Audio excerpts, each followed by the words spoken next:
भुवनम येनेदं भूतं भुवनं भविष्यत् परिगृहीतम् अमृतेन सर्वं येन यज्ञस्तायते सप्त होता।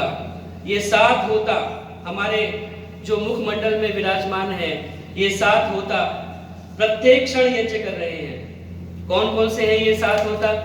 आप देख सकते हैं। जो दो हमारी आंखें हैं, दो कान हैं, दो नासिका के छिद्र हैं और एक ये मुंह। ये सात होता प्रत्येक क्षण यज्ञ कर रहे हैं, ले रहे हैं, दे रहे हैं। इनपुट आउटपुट सिस्टम हम ग्रहण कर रहे हैं, आंख के द्वारा, कानों के द्वारा, मुख के द्वारा बोल रहे हैं। तो ये जो सप्त होता यजन कर रहे हैं, ये शुद्ध और जो किसी भी प्रकार की खराब सामग्री ना हो, इस प्रकार की शुद्ध सामग्री हम हवन के अंदर चढ़ाने का प्रयास करते हैं। हम कोशिश करते हैं कि हमारी समिधाएं जो हैं वो भुनी हुई ना हो, उनमें कीड़े ना लगे हों, हमारी सामग्री के अंदर कीड़े ना लगे हों, खराब ना हो गई हो। इसलिए ये जो जीवन का यज्ञ है, इसमें भी हम प्रयास करें कि जो हम आहुतियां दे रहे हैं इन सात होताओं के द्वारा, ये आहुतियां भी शुद्ध हों। हमारे आंखों के द्वारा हम शुद्ध देखें, अच्छा देखें, पवित्र देखें, बुरा ना देखें। कानों के द्वारा हम अच्छी बातों का श्रवण करें, मुख के द्वारा अच्छा आहार ग्रहण करें, वाणी के द्वारा अच्छा बोलें, नासिका के द्वारा अच्छी गंध को ग्रहण करें। ये आहुतियां जो हमारी जा रही हैं, ये शुद्ध हो हमारे इस जीवन रूपी यज्ञ में, तब हमारा ये जीवन रूपी यज्ञ जो है वो सफल होगा। कहते हैं भद्रम कर्णे भी शृणुयाम देवा, भद्रम पश्येमाक्षभिर्यजत्रा, स्थिरै अंगैस्तुष्टुवां सस्तनूभिर्व्यशेमहि देवहितं यदायुः। हम भद्र सुने कानों के द्वारा, भद्रम कर्णे भी शृणुयाम देवा, भद्रम पश्येमाक्षभिर्यजत्रा, हम आंखों के द्वारा भद्र ही देखें और इन सारे जो अपने शरीर के अंग हैं उनसे हमेशा अच्छा भद्र ही व्यवहार करें, तभी हमारा वास्तव में ये जो जीवन यज्ञ है वो सफल होगा। थोड़ा थोड़ा सा विचार प्रत्येक अंग के ऊपर करें कि हमारा ये जीवन का यज्ञ कैसे सफल होगा। आइए थोड़ा विचार करते हैं कि हमारे नेत्रों के द्वारा कैसे हम यज्ञ कर सकते हैं। नेत्रों के द्वारा हम हमेशा अच्छा देखें, भद्र देखें, कभी भी बुरा ना देखें। शास्त्रकार कहता है मातृवत परदारेषु परद्रव्येषु लोष्टवत आत्मवत सर्वभूतेषु यह पश्यति स पश्यति। हम कैसे देखें? पराई स्त्री में हमेशा माता के समान देखें।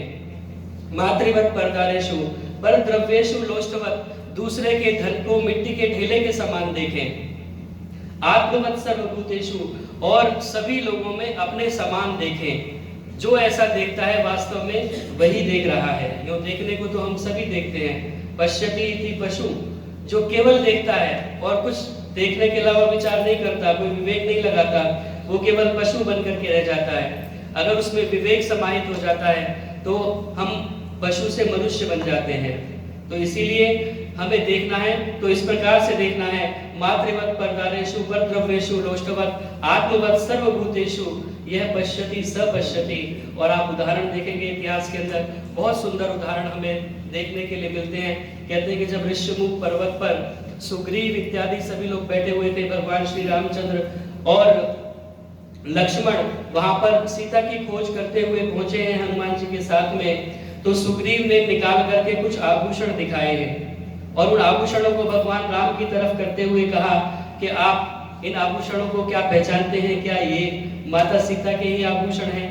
तो भगवान श्री रामचंद्र जी ने कुछ आभूषण लक्ष्मण की तरफ बढ़ा दिए और कहा कि लक्ष्मण, क्या तुम इनमें से कुछ आभूषणों को पहचानते हो?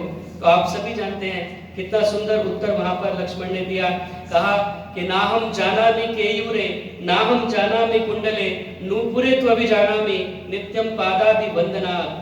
कहते हैं कि मैं, राधेश्याम रामायण जी के शब्दों में सुनते हैं, मैंने तो चरण निहारे हैं, देखे माता के कान नहीं, देखे माता के कान नहीं, मैं तो बिच्छुओं का सेवक हूँ, कुछ कुंडल की पहचान नहीं, मैं तो बिच्छुओं का सेवक हूँ, कुछ कुंडल की पहचान नहीं। मैंने तो चरण निहारे हैं, देखे माता के कान नहीं, मैं मैं तो केवल उनका चरण वंदना करता था, इसलिए केवल इन बिच्छुओं को मैं पहचान सकता हूँ। नूपुरे तो विजानामि, केवल इन बिच्छुओं को मैं पहचान सकता हूँ, बाकी आभूषणों को मैं नहीं पहचान सकता। तो ये हमारे नेत्रों का यज्ञ है कि हम नेत्रों से किस भावना के साथ में देख रहे हैं। एक और घटना रामायण की हमें मिलती है, कहते हैं कि जब कुंभकर्ण आलस्य की निद्रा में सोया हुआ था, उपेक्षा वृत्ति की निद्रा में सोया हुआ था, उसे जगाने के लिए रावण आया। रावण ने कहा कि अरे भाई जागो, अब तो विनाश दरवाजे पर आकर के खड़ा हो गया है और तुम अभी तक इस उपेक्षा वृत्ति की निद्रा में सोए हुए हो। तो कुंभकर्ण ने जाग करके कहा क्या समस्या है, मुझे बताइए। उन्होंने कहा सारी बात बताइए, ये समस्या है कि सीता को मैं हर करके ले आया हूँ और अब ये युद्ध प्रारंभ हो गया है। तो कुंभकर्ण ने कहा बस इतनी सी बात है, आप सीता को अपनाना चाहते हो, इसका एक बहुत सरल उपाय आपको मैं बता देता हूँ। उसने एक बताया, तुम राम को रूप अनूप धरो, पुनि जावहु बेग सियाढ़िग भाई, मिली है भरी अंक में दौड़ सिया, जिये जाने तुम्हें स्वपिया रघुराई। उसने कहा तुम सीता को ही तो अपनाना चाहते हो, केवल एक काम करो कि तुम राम का रूप बना करके जाओ, और राम का रूप बना करके जाओगे तो सीता तुम्हें राम समझ करके तुरंत जो है वो अंक में भर लेगी। रावण ने कहा कि अरे भाई ये काम तो मैं पहले करके देख चुका हूँ, ये काम देख चुका हूँ, हार चुका हूँ करके। यह कारज कर देख लियो, नहीं पाए सक्यो किंचित सफलाई, जब राम को रूप बनावत हूँ, मोहि मातु सी लागत नारी पराई। कहते काम तो मैं करके देख चुका हूँ, लेकिन समस्या इसमें ये आती है कि जब मैं राम का रूप बनाता हूँ तो मुझे दूसरी स्त्री माता के समान नजर आती है। ये है मातृवत परदारेषु परद्रव्येषु लोष्टवत। ऐसे नेत्रों से हम देखें तो हमारे नेत्रों का यज्ञ सफल हो सकता है। और इसी तरह से हम बहुत सारी बातें कही जा सकती हैं नेत्रों के यज्ञ के बारे में। केयूरा न विभूषयन्ति पुरुषम, हारा न चंद्रोज्ज्वला, न स्नानम न विलेपनम न कुसुमम नालंकृता मूर्धजा, वाणी एका समलंकरोति पुरुषम या संस्कृता धार्यते, क्षीयन्ते खलु भूषणानि सकथम, वाक् भूषणम भूषणम। कैसी वाणी हम धारण करें जो संस्कृत वाणी हो, शुद्ध वाणी हो, ये वाणी का आभूषण है। ये हमारे वाणी का जो यज्ञ है, ये वाणी का यज्ञ इस प्रकार का है कि हम वाणी से हमेशा ही शुद्ध और साफ मधुर वाणी को बोलें, तभी हमारी ये वाणी का यज्ञ हो सकता है। नेत्रों के यज्ञ के बाद में ये वाणी का यज्ञ किस प्रकार से संपन्न होगा। एक पथिक जी ने गीत लिखा है, समय बहुत तेजी से भागा जा रहा है, मुझे बहुत सारी बातें कहनी है। मत बोलो वचन कठोर, कटु वचनों से कहीं प्रेम की टूट न जाए डोर रे। मत बोलो वचन कठोर, मत बोलो वचन कठोर, कटु वचनों से कहीं प्रेम की टूट न जाए डोर रे। मत बोलो वचन कठोर, मत बोलो वचन कठोर। मुख से जो निकले कटुक वचन ये जहर भरे हैं तीर। मुख से जो निकले कटुक वचन ये जहर भरे हैं तीर। रुकते नहीं ये और जाते हैं पल में कलेजा चीर। रुकते नहीं ये और जाते हैं, लगती है इनसे आग तो जग में मच जाता है शोर रे। मत बोलो वचन कठोर, मत बोलो वचन कठोर, कटु वचनों से कहीं प्रेम की टूट न जाए डोर रे। मत बोलो वचन कठोर,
वाचम वदामि मधुरम भूयासम मधुसंदृशः।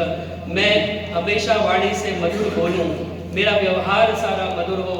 एक गीत और मैंने लिखा है, समय अब नहीं है, कुछ पंक्तियां केवल मैं कहना चाहता हूँ।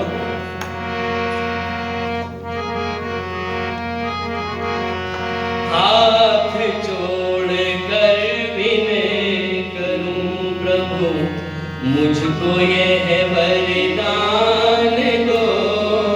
हाथ जोड़ कर विनय करूं प्रभु, मुझको ये वरदान दो।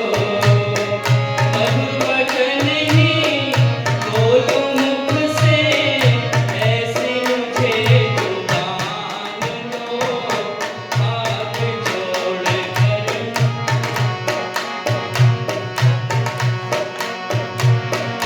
मुँह खोलूं तो मीठा बोलूं, जैसे मिश्री घोली हो।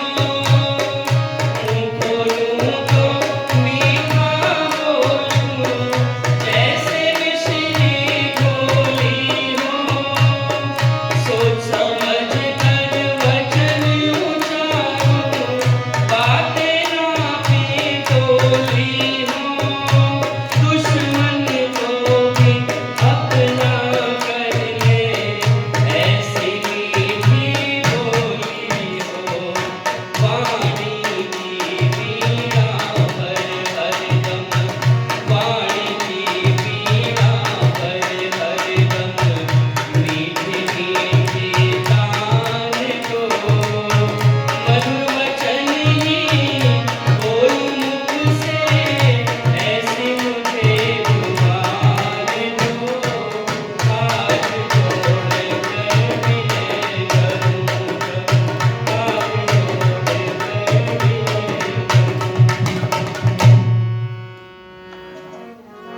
बहुत बहुत धन्यवाद। आपने मुझे पुरस्कार दिया, आदरणीय डॉक्टर गजराज जी और सम्मान्य भ्राता।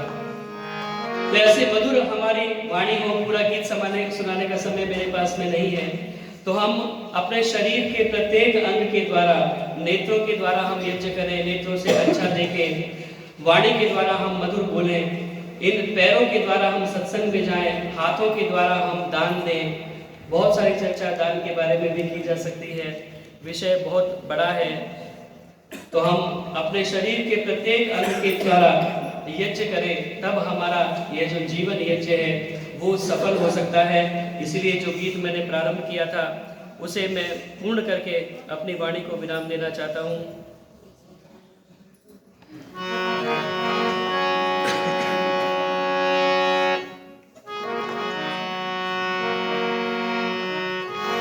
जिंदगी का यजन करने वाले, इस हृदय को हवन धुन बना ले।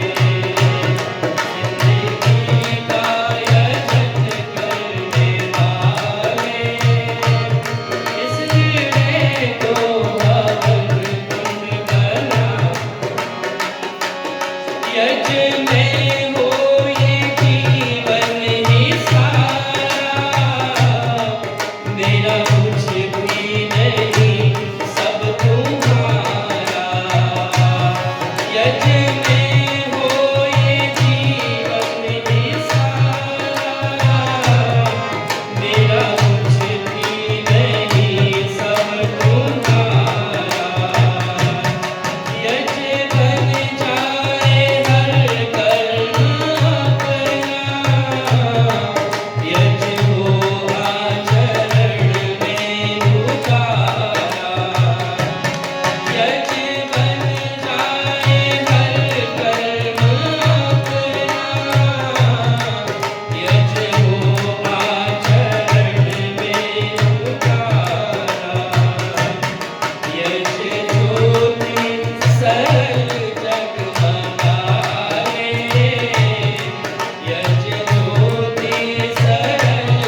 सप्त होताओं के द्वारा सुंदर आहुतियां इसमें दें, श्रद्धा की अग्नि जलाएं, इस जीवन को यज्ञ में बनाएं, प्रत्येक कर्म ऐसा करें जो यज्ञ बन जाए, अपने जीवन को परोपकार में लगा करके, दूसरों की सेवा में, भलाई में लगा करके, वह चाल चल के उम्र खुशी से कटे तेरी, वह चाल चल के उम्र खुशी से कटे तेरी, वह काम करके याद तुझे सब किया करे, अगर जिक्र तेरा हो तो हो बस जिक्र खैर ही, और नाम तेरा ले तो अदब से लिया करे।